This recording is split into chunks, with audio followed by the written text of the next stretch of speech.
Welcome, welcome, welcome, welcome. My name is Kenny Gould. I am the creative director at Untapped. I am the founder of Hop Culture. I am at Hop Culture Ken on Instagram. And today I have the pleasure of welcoming not one, but two very special guests. They are both involved with the same incredible program. The first is Mike Shannon, who has been on this show before. He is the national director at Ales for ALS, which has used beer as a platform to raise over $3.5 million for ALS research since it was founded. And the second guest, of course, is none other than Claudia Pamparana. She says her last name a lot better than I say it. She is the co-founder of Faction Brewing and one of the people responsible for helping Ales for ALS do so many awesome things. For the past several years, Faction has thrown an Ales for ALS festival at their very, very cool brewery in Alameda, California, raising much needed funds for an awareness about ALS. They're great. They're here now. So without further ado, please welcome Mike and Claudia. Hi. It's always kind of anticlimactic when you don't have like a big crowd. You got me. Yeah. What is up? Thanks for being here. Hi, thanks for having us. Cool. So we got to start off with the obvious question. And of course, the audience, they always throw their drinking choices in the comments. But Mike and Claudia, what are we drinking today? Claudia? Well, I am, of course, enjoying the other way. Yeah. Our version of the Ales for ALS. This year and last year, we switch it around every year. Sometimes it's pale ale, sometimes it's IPA. This year and last year, we opted for a double IPA because it seemed like during the pandemic, people wanted to drink stronger beer and forget about things. So that is, why do I get, sorry, backwards again? How do I get it right? It's always the opposite way of the way you think it is. There we go. All right. So there's our Ales for ALS can. I, of course, am drinking out of a glass because that's what we do. But that's what I'm drinking now. Mike, What do you got, Mike? What about you? I am drinking a Bubba's Brew from Nice. Bellbreaker Brewing Company, which is the founder of the program, really Loftus Ranches, Bellbreaker. Claudia, Roger, Vinny Chilurzo, the guys at Iron Springs. We met at Iron Springs in 2014, 13, and conceived of the program in Northern California with all the brewers. And Mike and Cheryl were there. And this is Cheryl's brother, Mike and Cheryl Smith. This is their brother, Scott Hanses, who actually married my wife and I. And he passed away a year ago from ALS. He had it for about 12, 13 years. And my friend goes, "Is that Hal Linden from Barney Miller?" And that just dates how old we are. No, that's Scott Hanses. So I'm drinking that. Bubba's Brew this year is a hop-forward kind of West Coast style IPA. Last year it was a hazy. It's about 7% ABV, and it tastes wonderful. And I'm drinking out of a Bellbreaker glass. Oh, love it. I'm drinking. I pulled the old switcheroo today. I'm drinking a Mead from Artivum Mead Co. in Bellingham, Washington. I think they're pretty new, right around your neck of the woods, Mike. So I'm on a 13.3% ABV kick right now. So it's going to be a fantastic episode. Cheers. I wish I would have had that when I was in college up there. I think it's pretty new.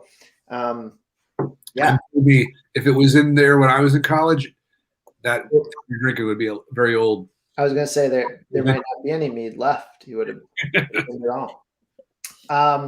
Well, thank you both again for being here. I guess we'll start with the obvious question because I don't want to assume everyone watching knows what Ales for ALS is.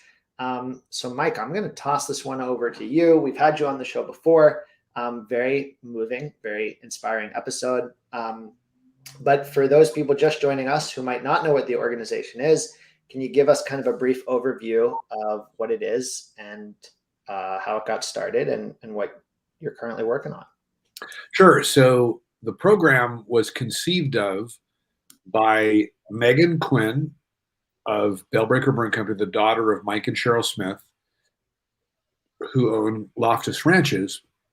Cheryl's family, including Scott, generationally has lost tens of people throughout her life, including her father and 6 out of 8 of her father's siblings. And Scott would be the next generation, which would be Cheryl and hers. And then her cousins have also had multiples of people that suffer from a specific mutation called TDP43, and they passed away and are living with the disease. And so Megan decided she wanted to create a program whereby brewers across the country, which is not novel to brew a beer for a cause, but the novel nature of this one and the unique nature of it is to get a hop blend every year from the Loftus Ranches where they grow their hops and give it to Yakima Chief, who would then create the hop blend to distribute. And every year there's a different blend, and it lends itself to specific styles of beer. Predominantly, it's been in the pale to double IPA kind of, although people are brewing pilsners and lagers with it. And the idea was, let's get as many brewers as we can and exhaust the hops every year. And every year the hops that are available has increased, and the program has increased to brew a beer for ALS research for the parent company, which is called the ALS Therapy Development Institute. And that is now at 200 plus brewers after we're our 8th year. Like you said, raised 3.5 mil. And this year we're hoping post-COVID to equal what we did in 2019 and then move forward from there. That is awesome. Mike, I remember when you were on the show last time, you said something to me that I thought was fascinating about ALS not being incurable, but underfunded. And I was wondering if you could share that again, because I think that has really stuck with me. I think the more people that understand that, the more possible it will be to move forward in a productive way here. It is because the population remains somewhat static year to year, because every year a certain number of people are diagnosed and every year a certain number of people pass from the disease. So it doesn't necessarily grow in terms of its population, right? But if you have treatments and therapies that can slow the disease down, can not cure, but like put things in remission, so to speak, where people can live with the disease, you would then have more people living with the disease. And this is what's happened in multiple sclerosis and other neurological disorders, where they found treatments that can lead towards allowing people to live longer with it, and then eventually and hopefully creating a situation in which you actually stop the disease from progressing further. And rather than using the term cure, that's what we like to focus on, because we think is the first major step. And so with ALS, we are a orphan disease, and so the number of people that get the disease, we are not at a population level with people living with ALS as people who had multiple sclerosis or possibly other diseases where that's much larger. Drug companies are interested. There's a profit model there that can work for them. So with ALS, if we could figure out a particular drug or treatment that could do this, to extend this kind of realm and expand the population, we believe that we can defeat this disease. That's kind of the idea. That's awesome. And $3.5 million since you started toward that cause is really cool. And Claudia, I know you have been a part of that. And so I want to turn it over to you. I was curious if you could tell us a little bit about yourself, maybe like where you're from. I want to know that. I want to know how you got into beer, and then why you and Roger decided to start a brewery. How's that? 3 questions? I think I get some of those are loaded questions, but well, the where I'm from part is, where that's an easy one. Well, I mean, I was born and raised in Southern California, but moved to Chile when I was 15. Whoa. Because my parents are Chilean, and which kind of opened my eyes up to the world and experience new things other than, than having been raised in LA, which is a different place, not somewhere I choose to live these days. But then from there, I decided to go to school in Boston because at that point, why not try something new and different? And that's actually where I started drinking craft beers. Oddly enough, a bunch of my friends and roommates from college were all from Portland, Oregon, and they couldn't stand to watch us drink the crap that we were drinking. And so they were like, here, try this. And I think Anchor Porter was probably the first craft beer I ever had. Back then, there weren't a ton of breweries, especially in like the New England area, but there were a few, but I drank a lot of Samuel Smith and things like that back then. But I somehow, like, at that point, then I lived in Portland for a short time after that. And I just kind of fell in love with the craft beer scene. There was a lot of, it was just fun. I was going to, was it? The Oregon Brewers Festival was like probably one of the first festivals I went to. And I'm like, this is so much fun. So then I ended up moving to San Francisco in 97. And I got a job at a brewery just because I didn't do what I went to school for. And like so many of us. Well, oddly enough, I ended up doing it 20 years later. And I actually went to school for business and wrote a business plan to start a brewery. Huh. I was 21 years old and had no idea that, 20 years later, I would actually do that. But in the process of my first job at Steelhead Brewing in San Francisco, that's where I met Roger, my husband, and we didn't get together then, but over the years I had known him, and and honestly, years before we even started Faction, and before we were even a couple, he wanted me to help him start a brewery. I had after Steelhead, I worked at 21st Amendment. I was a bartender / manager at 21st Amendment. I was there for 13 years before we started Faction. Wow. But marrying a brewer, I knew someday I was going to end up probably opening my own brewery. And here we are, just about to celebrate 8 years in September. Congratulations. So that's how I got into beer. And then we, how we got involved with, I don't know if this is part of your question yet, but so the first beer we actually ever brewed here at Faction was the Ales for ALS beer. No way. That was my next question, by the way. So I'm glad you took us there. But we were kind of a little behind on our plans. So for getting the brewery up and running, so, first brew date got delayed a little bit. And, but that summer we had met. That is when we went to that event that Mike was talking about at Iron Springs. And we, just being in that room with all those people and realizing how much we could do, for this cause. Because Roger had already signed up to participate in the Ales for ALS program, and we're fortunate to not have anybody directly in our families that had been affected. But, being there with Corey and, and experiencing it firsthand, we realized we could do so much more with our space. You said you've been to the brewery before. Oh. So you could see, like, we have a pretty unique space in Alameda. We're on an old Naval Air Station. We have an unobstructed view of San Francisco. Our patio is 10,000 square feet. We thought, hey, we could really do a lot of good, with our space as well. And so we decided, hey, let's throw a beer festival and invite all the breweries in California that were participating in the Ales for ALS program. So we did, we alienated some of our friends by not inviting them to our festival. But that also helped in future years get more people involved in the program.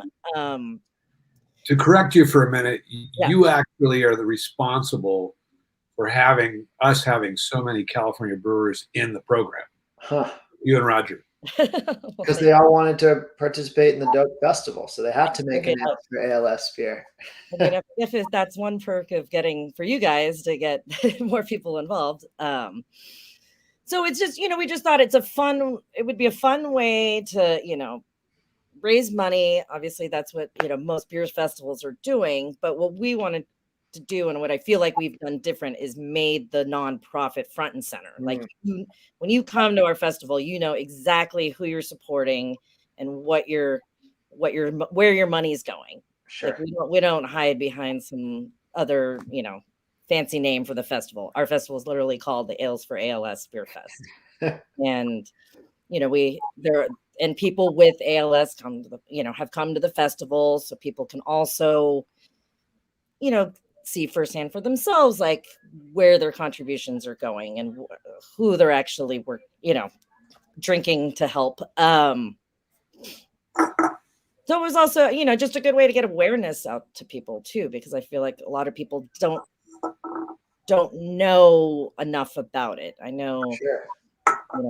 We've gone to, the Oakland A's always do a big, ALS day for the Gehrigs. And so we've gone to that event a few times and watched Corey throw out the first pitch, and it's been fun. But, just getting Huh? She's referred to Corey twice. And I don't know if Corey Reach is a young guy.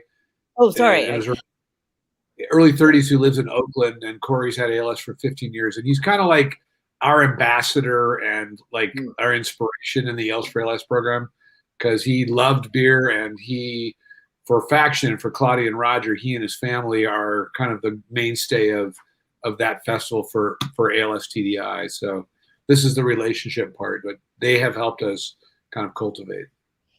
Cool. Yeah. So before the pandemic, we had thrown 6 festivals. So last year would have been the 7th. We pivoted a little bit last year and did something different, and did a beer fest in a box. And you did. I was going to ask if you were able to pivot during COVID. What was that like? Well, it was a little bit more challenging just because everybody was on their own, had their own thing going on, and we were doing it last August. So not everybody canned the beer, but they still contributed something to be part of the beer fest in the box. Sure. And it was fun because, it felt good that we could still do something and carry on the vision of let's we're still trying to figure out what we're going to do this year, but we are going to do something. We just canned the beer this last week. So awesome. But we were ready to start planning things. And then of course this Delta thing is throwing a loop for, so we're still figuring out exactly what we're going to do, but we are planning to do something in the next 2 weeks. So you've thrown 6 live events, 1 box digital pivot.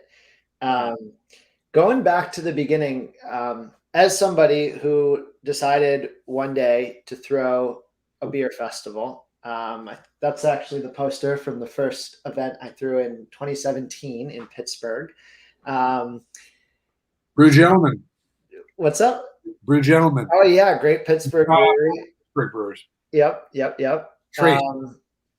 Yeah, so I remember throwing that event and thinking I had a handle on things, and then after that event being like, oh wow, I should probably learn more about this if I'm going to do this again. What was that first event like for you? How many people showed up? Any big uh-ohs, or did it all run pretty smoothly? Big uh-ohs, probably. I don't think so. I think we've had on average about 1,200 people at each festival. We have a lot of space, so we end up splitting up the breweries. So we do half of the breweries inside and half of the breweries outside, just to get people moving around. And we don't have a lot of shade on our patio, so if people want to escape the heat, because the Ales for ALS festival is usually in July, so it's typically pretty hot. Really hot, like 75 degrees there. It's really hot. Yeah. We're dying at 75. Uh, um, do I, honestly, even after 6 years, I sometimes feel like I don't have a good handle on what I'm doing because I'm really bad at delegating. I'm really bad at. I'm like I just end up doing too much myself. So I always feel like I don't do a good job, but at the end of the day, everybody says it was great, and so It's all for a good cause. So it has, and like we've done, in we do another festival, and we learned a lot from them because they do a lot of the organizing on that one. So we upped our game on the raffle and getting, cool doing a raffle, I think, because I don't even think we did a raffle the first year or two. Or we did, but it was just like breweries donating, hats and t-shirts and stuff. And then the last couple of years, because there's been some involvement with like sports teams and stuff. We had somebody 2 years ago, I think, donate a basketball that was signed by all the Warriors that we got to raffle off. We've gotten A's jerseys to raffle off. So we've, and then we've done, we hosted another event that like the month before the festival. So then we got all those artists to donate prints for our auction. So that was kind of fun and part of what we, changed and help raise more money, because we probably get another $10,000 just off the raffle. wow. But you got to have cool stuff to give away is what we learned. Yes. The brewery t-shirt is great, but you're not going to get top dollar for that. Unless Roger signs it. And then maybe. One of these days we'll get Roger to, offer up the brew day with Roger for the big bucks. But that's great. Roger's like Howard Hughes. You really never ever know where he's at. You just. No. I don't even know where he is at half the time. Our warehouse is 32,000 square feet. So Wow. That doesn't count your space outside, huh? It doesn't include the outside space. So walking around to find somebody sometimes is. I offered to rent one of the back rooms in the back of the brewery once as an apartment, and they weren't allowed to do that by code, so I wasn't able to do that.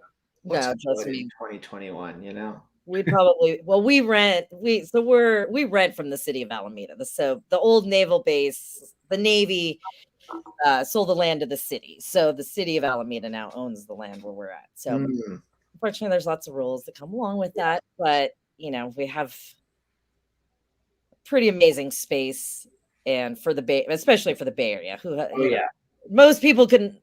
If we were anywhere else, we wouldn't be able to afford 32,000 square feet. Yeah, hard to beat a 10,000 square foot patio on the water overlooking the city, which definitely saved us during the pandemic. Because we already had our outdoor seating. Right. Huh. Yeah. That's awesome.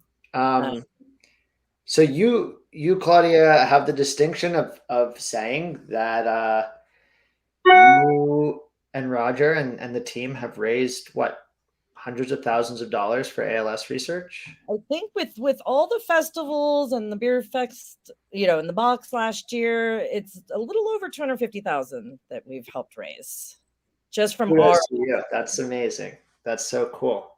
So then, that's besides the, the dollar per pint and sure that people do. So it feels good. It makes me feel like, we're doing something good with the brewery other than, just making good beer, which is obviously a great goal, but, yes. But,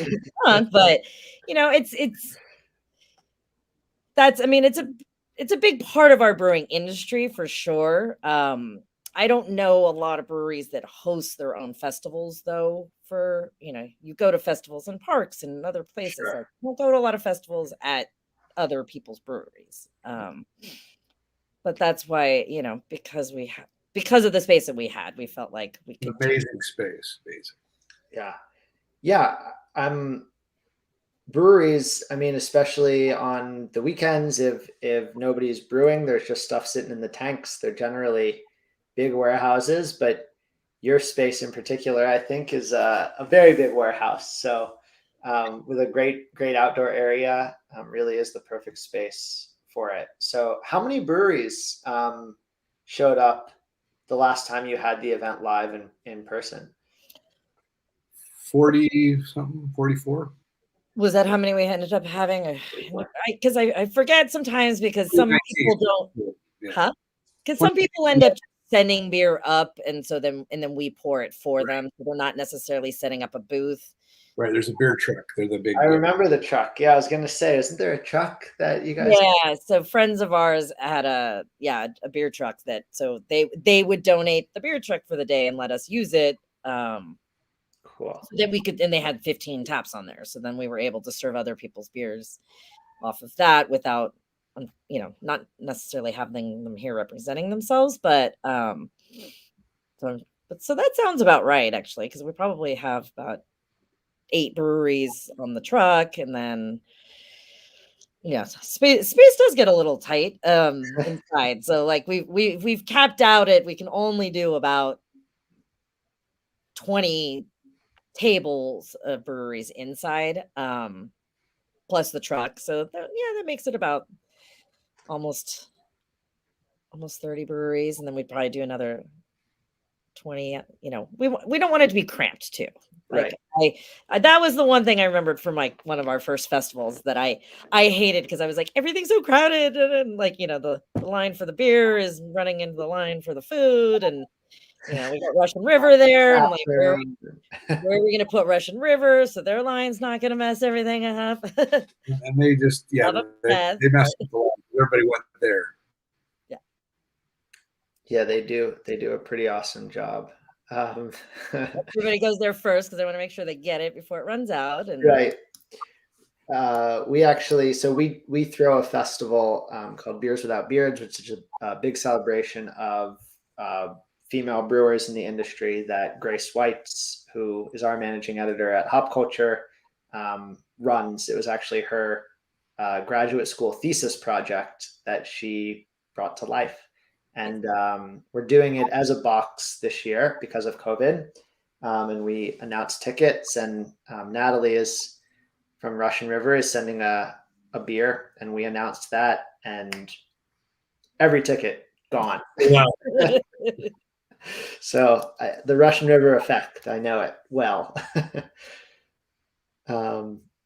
That's awesome. So Mike, obviously, Faction and the festival have been a big part of raising awareness and raising money for the program.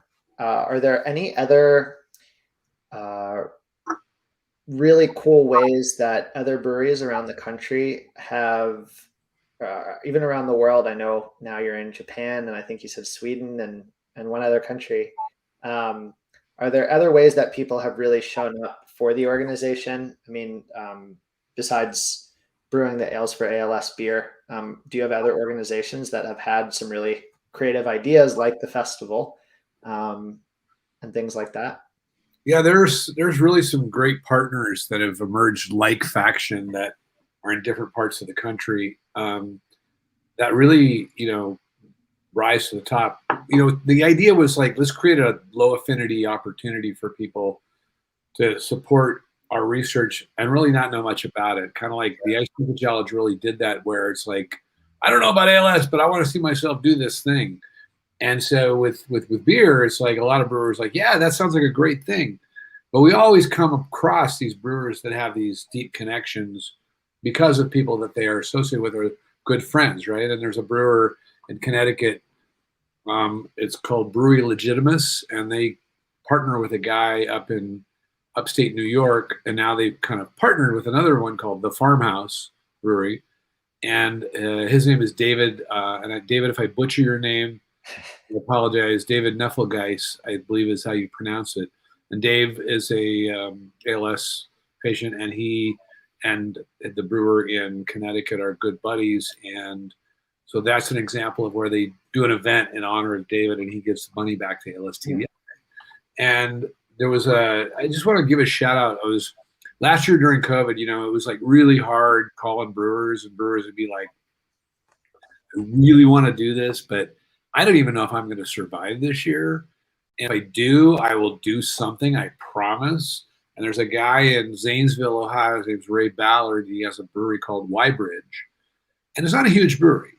And he was like, I really want to do something. I don't know if I can. I don't know if I can. And it just dragged out. And it was like, finally, it's like, I can't do anything this year. But I will do something next year. And I'm like, cool. And so I got a hold of him, and he got in early. And, you know, he's a nano brewery. And he goes, I'm going to hold an event. And he held an event, and he raised $5,000 for us.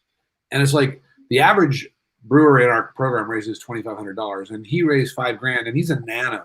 I think big breweries that raise more money for us, like Wormtown, is really every year they give us about $9 or $10,000. Boston Beer gives us a lot of a big donation. New Belgium, but he's this guy that said, I want to do this because I want to do it, and he had a connection to ALS, and it was so that's pretty powerful when brewers step up, even though maybe they're means. There's one in Spokane that does the same thing. His name's Matt Gilbert. It's called Humble Abode Brewing. I'll give him a shout out because I'm going there later. and Matt is connected, and he supports the cause, and it's awesome. So those stories are the ones that kind of really resonate with me. That's awesome. Yeah, just people who feel called, and where there's a will, there's a way. So it's easy to support the cause. So it's you guys are bought in. Yes, I think 250K is certainly awesome. That's all I can say about it. Mike, if people watching want to get involved, what is the best way to connect? I guess we'll do it two ways. If we have brewers watching, you know, and they want to learn more, where should they go? And then just for drinkers or consumers who are watching and want to learn more about supporting the organization, what's the best way to get involved? Well, for brewers, if you have an interest in being involved, call Claudia. No, I'm just kidding.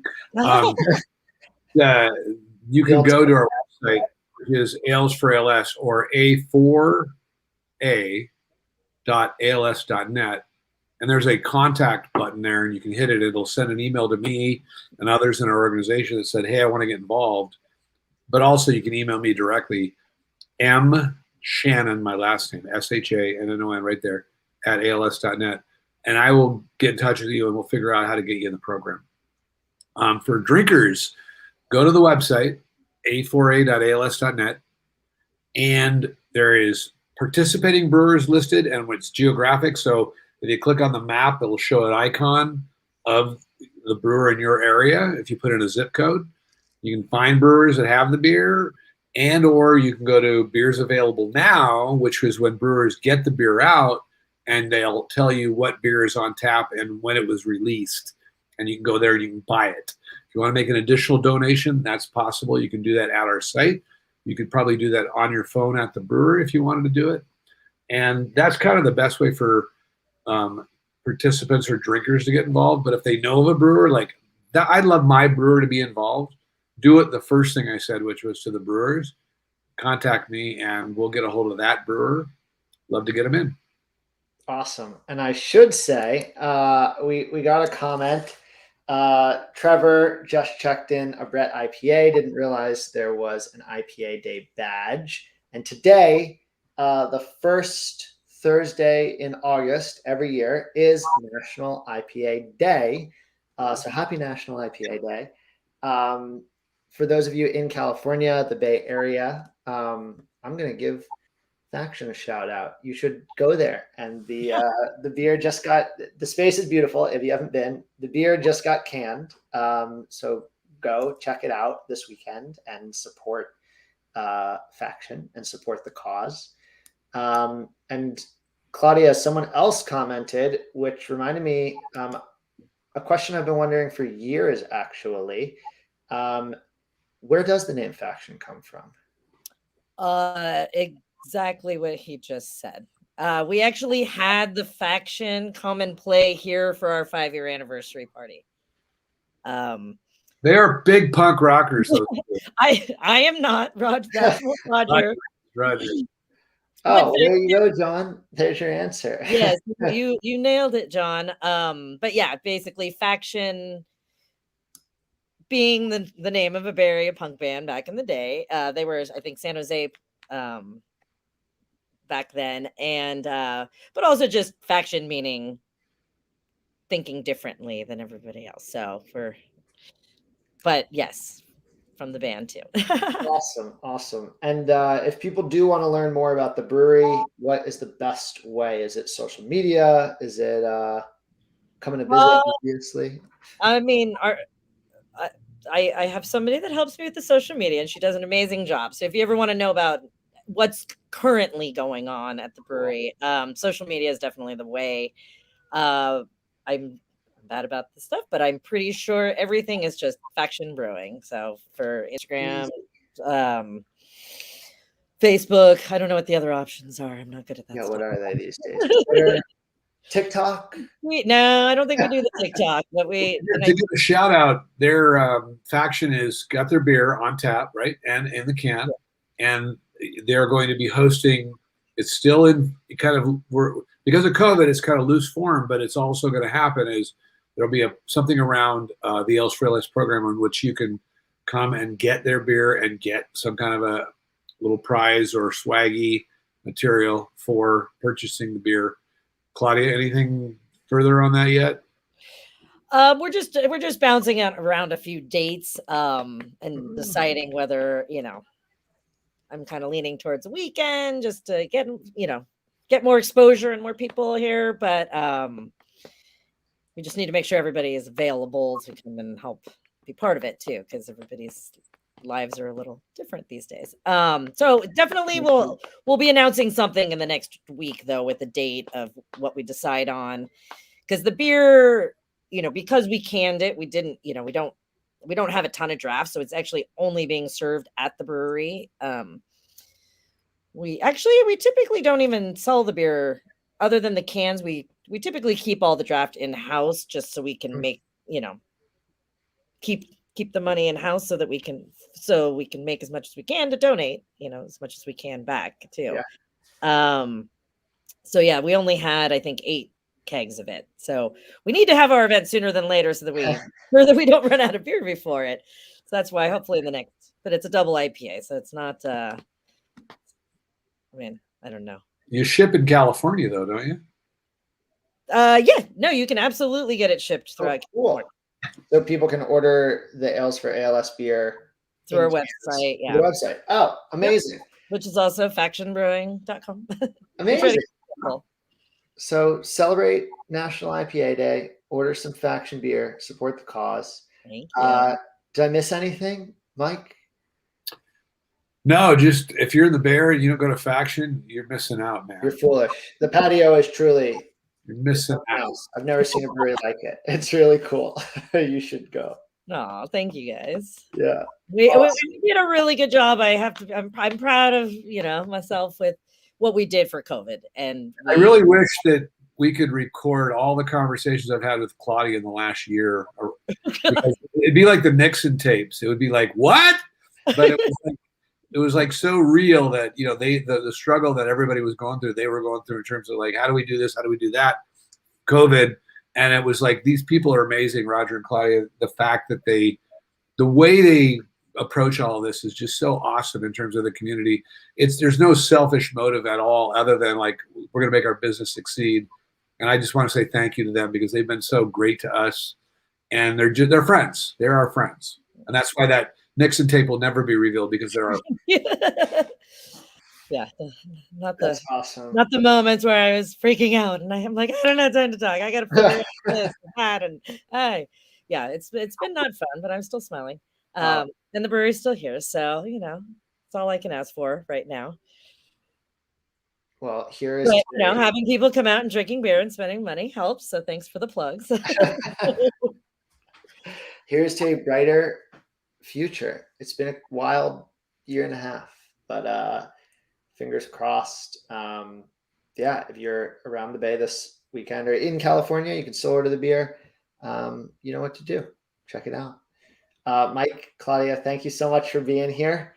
I'll talk to you both soon. Nice. Bye. All right. That was great. If you haven't looked into ALS for ALS, it is truly truly an amazing organization. I have had the pleasure of getting to learn more about it over the past few months. We had Mike on the show a couple months ago, and it's just the work they're doing is awesome. And the amount of people they're helping is fantastic. And $250K raised by a single brewery for that type of research is just cool. So support Faction, support Ales for ALS. And until next time, I'm Kenny, and this has been a blast. Thanks for joining me. Talk to you soon.